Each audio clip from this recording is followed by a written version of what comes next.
successful mo to. Kamusta? Anong pakiramdam mo ngayon? Siyempre po, kinakabahan po ako ngayon. Nanggaling ka pa rin sa Pampanga? Yes po. Saan sa Pampanga? From Mabalacat po. Oo. Anong pakiramdam na ikaw pa yung nanggaling sa malayo, ikaw pa yung maaaring dumating? Tuloy sinuwerte ka, nagkaroon ka ng solo press ko. Ayun nga po. Nagsasabihin nga po early bird catches the grave. So ayun po, pressure po ako medyo kinakabahan. Pwedeng ipakilala mo sa akin ang sarili mo. Ilang taon ka na, paano ka nakapasok sa BMX? Tapos, yung Yasmin Alba ba, totoong pangalan o screening? Okay po. I am Yasmin Alba. I am 22 years old and I'm from Mabalacat, Pampanga. And screening ko lang po yung Yasmin Alba. Paano ka napasok sa BMX? Sa manager ko po, kay Mami Jo. Pero pangarap mo talagang maging artista? Yes po. Since bata pa po, talagang gusto ko na pong maging artista pero di ko po alam kung paano. And then, habang tumatanda po ako, puro post po ako sa social media like mga sexy, nakabikini, dahil changing ko rin po. So, ayun sabi ko, why not pasukin ko po yung Diva Pants. Pero meron kang acting experience before? Before po, wala po talagang acting experience. Ito yung first project mo, all in and all in? Yes po, all in exclusive kay Angelica. Pwede yung ikwento mo sa amin kung anong format ng show. Definitely hindi sa pelikula, di ba? Hindi po siya movie. Show po siya, live show performance po namin ni Mana. Saan kayo magpe-perform? Here po, sa Diva Cafe. Anong mga gagawin nyo? Like, anong concept ng show? Singing and dance po. Singing and dance. Marunong kang kumanta? Yes po. Pwede yung humingi ng sub. Para mawala yung kaba mo. Ano po? Wait lang. Ano po bang gusto niyong kanta? Ikaw, ano yung komportable? Komportable. Wala po ba talaga? Oo. Okay, sige po. Sige.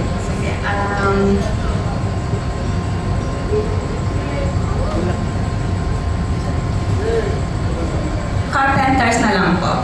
Sige. Yesterday. Tayo po ba ako? Tayo. Oo, ikaw. Basta ka komportable. Baka yesterday once more. Sabi nga ni PB, it's your time to shine.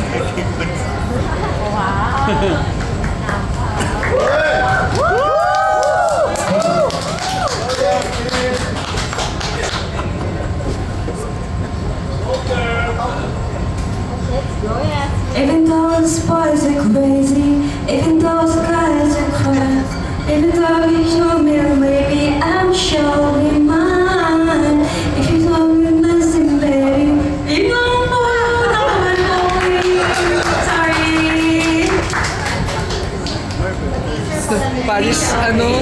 Paris Hilton, di ba? Kala ng vendors. Ayun nga ako nakalimutan ko po yung lyrics. Yung song. Sabi sinabi mo agad, hindi kami nag-expect. Sorry po. Bigla ako kasi hindi pa ako well prepared. So, yung ano nyo rito, mga naka-sexy outfit kayo. Yes po, yung costume po namin. Pasabog po siya. Kailan ang start ng show nyo? On June 24 po, 9 p.m. at Viva Cafe. Okay. Ito, nightly? But June 29, huh? 29. Yes. No, 24 po. 24. Sige. Okay, we will, 24. Okay, ako palang mali. Okay, 24. Next week po ito. Alright. Sige, yun lang. Thank you and good luck. Thank you po, Pero thank you. gagawa ka rin ng movies. Yes po, coming soon. Alam po kayo. Meron na. Abang nga lang po. Teka muna, last na lang. Bakit Yasmin Alba ang napili mo screen name? Actually, hindi ko po siya pinili. Yung manager ko po yung pangalan sa akin. Hindi mo inalam kung anong history. No po. Parang kung ano na lang binigay sa'yo. Oo, parang kung anong bigay sa akin, okay na po yun. O parang kami nung sinabi mong carpenters. Iba yung pinanta. O sige, thank you. Okay po, thank you. Alright. Thank you so much, Sir Jojo Cabinete. Okay, ngayon naman pakinggan natin from the Daily Tribune. We have Jeff Fernando, followed by MJ Marfori, Kiko Escuadro and Jojo Panaligan. Hello, Yasmin. Hi. Ayan. Eto. Ayan, go. Yasmin, the question is, bago ka pumasok dito ngayon, yung first press conference mo, bago naging formal yung pagpasok mo sa showbiz, sino ka? Ano ginagawa mo? Before po, nag-content lang po ako like sa video, sa Instagram and Facebook. But unfortunately, yung Facebook ko po is na-disabled. Bakit? Siguro po sa mga content and music, Oh. ganon. Yun lang po. May nag-report sa'yo? Hindi ko po alam. Okay. Hindi, ibig ko sabihin, meron ka bang estudyante ka ba? Nagkaroon ka ba Yes po, ng regular na trabaho? Yeah, before, nag-aral po ako and then nag-graduate po ako ng K-12 and then training po ako as flight attendant. Okay. Itutuloy mo pa rin ba yun? For me po, siguro parang hindi na. Parang hindi wala na po siya sa feeling ko na ituloy pa po yung na-training ko. Okay. May nagpapatanong anong oras daw call time nyo ngayon? Actually, call time po namin is 3 p.m. And then, nagbago po. Ang sabi po is 2:30 na lang po daw. And then, ayun po. How do you feel na first press con mo, solo press con agad? Ayun nga po, sobrang na-pressure kasi alam kong gigisahin niyo ako. Oo. Guys, be gentle to me. Okay, thank you. Thank you. Thank you po, thank you. Alright, maraming salamat po. So before we proceed with our lineup, let us ask Jude Lanning from Amante. He is here in the room, yes? Alright. Yes, anong aas mo sa akin? I'm not late. Dumating ako dito, ha? Yes, you were here very early. Maraming Ano salamat. ba yung aas mo? Nalilito ako eh. Sir June, ito po. Aas ako. Yes, yes, Ako, tatanungin mo kung bakit late ako. Anyway, siya, ang bongga, no? Darling, ikaw ang center of attraction namin ngayon. Ikaw ba naniniwala na nag-align ng stars ang universe para ikaw ang pumila dito sa press con dapat ni Angelica? Oo. Hindi ko po alam siguro po baka nag-ayon po talaga yung Dahil star. dito ka na lang sa gitna. Ay! Oo. Excited na po. Sure, sige, let's Sa gitna ka na lang para ano. ayusin natin. Oo, ikaw na lang Yeah, dyan, please sit oo. here. Huwag ka sa gilid, oo. Okay po, ito ka muna. Of course, we are still awaiting the arrival of ang ating mga BMX beauties. So for now, alright, let's go Yasmin. Yes, yan. So, ayun po, I feel pressure po, gaya po sabi ko na kanina. So, ayun, siguro po, baka nag-align po talaga yung star na maging mag-isa lang po ako ngayon today. Oo, mahal din magpa-press con, ha? Di ba? Tapos talagang ikaw ang bida. Oo. Oo. Ayun nga po, nahihiya pa po ako syempre, first time ko po talaga. Parang hindi naman kami naniniwala na nahihiya ka. Parang feeling na, parang sanay-sanay mo, no? Parang very professional talaga. Thank you po. Oo. Pero syempre parang mas mainganyo, mas maging tutok kami sa iyo at kasi feeling ko isa ka sa mamuna ngayon sa BMX eh. Ano ba dapat namin asahan sa iyo bukod sa pagkanta ng ibang kanta? Okay? Syempre, abangan niyo po yung paano po yung perform ko sa drama when it comes to acting. Siguro yun lang po yung abangan nyo sa mga future movies or projects. So more, mas kampante ka sa mga drama scenes. Sorry po. Mas comfortable ka sa mga drama scenes. Yes po, and Yeah. sexy scene. Sexy scene, ang bongga, di ba? Pero, can you tell us more tungkol sa iyo? Para mas makilala ka pa namin?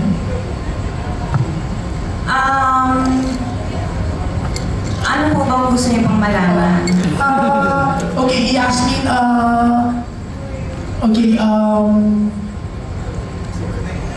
saan ka galing? O what about your family? Can you tell us more about, may mga siblings ka ba? You know, paano ka na-discover? Okay po, kaya po sabi kanina, taga Pampanga po ako, taga Mabalacat. And pang-anim po kasi magkakapatid, puro babae po kami. And yun lang po. Yung discover ko po sa manager ko po, yung dati niya pong assistant, ni-reach out po ako. And then ayun po, nagipagkita po ako sa manager ko po. Ayun, doon po nag-start. Oo, sa Mabalacat ka. Ang daming magagaling doon, ha? Alam mo si Elwood Perez, yung director na magaling, taga Mabalacat siya, di ba? Sino pa mga taga Mabalacat na sikat? Pagkakalam ko po, mga taga-Pampanga po sila, Nika Salamanca, sila Karen Lopez po, from PNX, Karen Lopez. Yun ang pagkakalam ko. Yan. Anyways, good luck, Yasmin. Thank you po, thank you. We're so excited na mapanood ka dito sa show nyo, no? I just hope na kompleto kayo kasi baka maging solo show mo rin yun, ha? Diba? Kaya nga po, yun, sana dumating po sila mamaya. Thank you. Thank you po, thank you. Alright, maraming salamat po, Sir June. Okay, so let's just talk about the event a little bit now before we proceed with our lineup. So, again, it's on June 24th, next week here at the Viva Cafe. So, we will be selling tickets for this. So, the door charge is 1,500 pesos. May raffles na kasama, free VMX voucher subscriptions at marami pang surprises. So, if you want to get tickets, please go to the official VMX and Viva Cafe social media pages for reservations and ticket inquiries. Okay? So, yan po. That is how we will be selling the tickets for all in Angelica. Alright, ngayon, let us proceed, of course, with MJ Marfori from TV5. Hi, congratulations, Yasmin. So, this is your first project with BMX. Yes po. And then, ano siya, no? Show. Show po siya. Oh, so ano yung expect namin dun sa show? Syempre, more on pasabog po kami doon. Like, sobrang like, Nag-rehearsals na kayo? opo. Actual dancing? Dancing, singing po. Oh. So, what kind of performance are we gonna expect? I would say, siguro i-mark ko na lang siya as spicy and sweet. Ay, well, mas Ayun po. Pero in terms of your on-screen projects with BMX, have you had talks already with management and the type of projects that you would want to do? Any kind of po sa akin. If sexy scene po yung bibigay po sa akin, okay lang din po sa akin yun. But it's, if ever, meron na bang na-line up? May napag-usapan na ba? May nagawa ka na rin ba na previous projects on streaming, etc.? Actually, bago pa lang po ako nag-sign sa BMX. So, actually, after po dito, punta po ako kay Big Boss, para mag-usapan ko yung project ko na po. Yung pa lang po. Nice. Congratulations. Long road ahead. Thank you po. Congrats, Yasmin. Alright, maraming salamat, Miss MJ. Ngayon naman, from Radar PH, we have Kiko Escuadro. Hello po. Congratulations. Ano lang, balikan lang natin at ano na dito, paano ka nag-prepare nung, kasi sabi mo na-mention mo na first time kang pumasok sa Viva. Paano ka nag-prepare in all aspect? Prepare ba ako? Wait lang.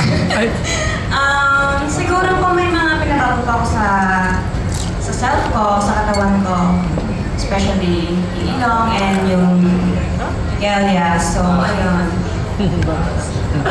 I mean, sa family naman, paano ka nagpaalam? Sa family ko, support naman po sila sa akin kasi kilala naman po nila yung core ko. So, gusto naman po nila is yung safety ko and yung happiness ko. May partner ka ba ngayon or in a relationship? Wala po, no. I just broke up with my ex. Bakit? It's not working, so...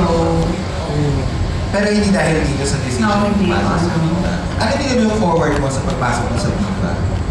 More projects po siguro. Kasi na-mention. Manifesting. Okay. Kasi nakapanood ka naman siguro ng mga previous movies with Viva Max. Yung mga nakikita mo ba, kaya mo rin gawin yun sa future projects? Yes po, actually kaya ko lang po siyang gawin as a professional as nag-work po sa Viva Max, syempre ayun po yung work namin. So, kaya ko po siyang gawin. Okay, thank you. Thank you so much. Alright, maraming salamat po. Ngayon naman, from Rider PH, we have Jojo Panalican. Yung, Yasmin, ano yung kino-content mo dati sa Facebook na ba? Yes po, pag may mga photoshoot po kami, pupunta po kami sa mga beach, gagawa po ng content, kung napakain ako ng manok, ganun, lalaba ako. Parang travel style po. Pero, The next set. sexy din ba? Yes po, yes. Sexy din yung concept. Baka kaya, ganun, tingin mo kaya Baka nga po, kaya pag disable yung account ko. Gaano katagal tumakbo yun? At saka gaano kalaki yung following?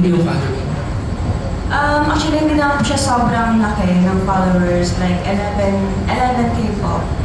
Pero, Tapos na-disable na? Na-disable. Hindi mo inamin? hindi na po siya kayang i-appeal. Kahit po yung IT ko, hindi na po kayang i-resolve. Bakit yun ang napili mong klase ng content? And bakit ito yung direction na gusto mo for your career? Sexy? As nakikita ko nga po sa sarili ko na parang dito po ako. Parang ayun po yung sinasabi ng mind ko na okay bang di ba mas kasi nag-blend ka na hubad? I mean pang sexy. Ganon. Yun po. Bata pa lang? Or mas yan na talaga? Tumatanda po ako. Doon ko po na rin na nalaman sa sarili ko na okay, nagiging sexy ako. Yung gano'n. Tapos, ayun po, puro po ako social media. And sa social media ko po, puro po lingerie and bikini. So, ayun, naisipan ko nga kung what if mag-ibabax na lang po. Para magkaroon lang po ng sense na pag-post ko ng sexy sa online. Last question, dito ba sa concert more on production number or patalbugan kayo since lahat kayo sexy? Yes po, pasabugan po to. So ayun po, abangan niyo po sa June 24. Sa totoong buhay ba, mas competitive ka kaysa collaborative? I'm both po. Collaborative rin lang po ako. So kailan mo lang pinipili na maging competitive? Siguro po pag kailangan, pero hindi po ako parang lagi magkipag-competition ako sa ibang co-artist ko. Hindi po ako ganun. So goal mo ba maging BMX queen? Siguro kung may chance po ako, siguro, why not? Salamat. Thank you po. Alright, maraming salamat. Ngayon naman, moving on to My Movie World, we have Bernard Santos, followed by Mark Magadia, Ian Lee Estrella, and Richard Baglikawan. Finally, okay. Hi, Yasmin. Hello po. So since nandito ka na sa VMX, magkakaroon ka na ng mga movie projects, sino yung mga nililook up mo na gusto makasama or mag-work sa VMX? Siyempre po, siyempre yung BMX queen po natin si Angelica. Ayun po yung parang ina-admire ko po, nilook up ko po na maka-work in the future. Sa mga leading man naman, kahit mga wholesome na Siguro po, let's say, Jericho Gonzalez and Rocco Martin. anong meron sa kanila? Bakit sila gusto mo? Well, I can see them, magaling po silang actor and well-respected po sila. So, yun po. And alam ko po marami pa mas matutunan po sa kanila. And then, kung bibigyan ka ng chance na mag-create ng story or genre na gagawin, ano yung mga gusto mong gawin? Sa movies po. Sa Siguro po yung pagiging parang Pilipina. Yung concept po. Like yung sa skin color. parang ina-highlight yung pagiging Filipino. Yes po. Okay, thank you. Thank you. Alright, maraming salamat. Okay, so let's put a pause on the media conference for now. I know we have two more VMX beauties who have just arrived and are ready to come up on stage to say hi to all of you. Let us call in, of course, Miss Sandra De La Cruz and Miss Sahara Bernal.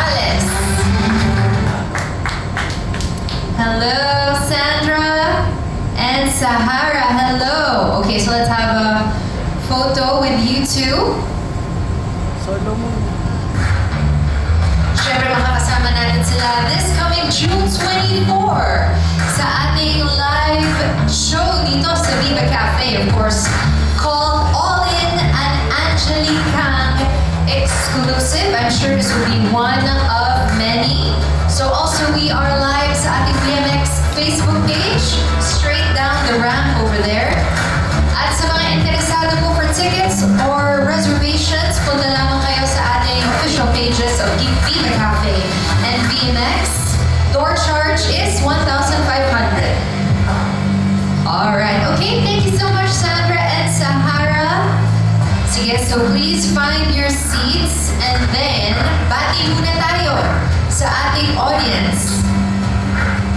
Sige Sandra, please say hi. Hi everyone! Good afternoon po. Alright, and Sahara. Hello everyone! Sorry, I'm nagkaroon kanina. Thank you po sa pagpunta dito and appreciate po namin yung effort nyo. Thank you. Okay, thank you so much. Okay, so ngayon balik tayo sa ating line-up. Let us move on to Mark Magadia from Maganda Ba Movie. Hello guys, yung question ko is, kasi di ba parang this is a live performance, so ano na yung mga paghahanda ninyo na ginawa para sa darating na event na ito? Let's start with Sahara. Ayan. As you can see, kung napapansin nyo, medyo pumayat ako. Kasi for the OMAD talaga ako, nagpapayat talaga ako. Like, OMAD without rice, gano'n. Tsaka yung mga sayaw,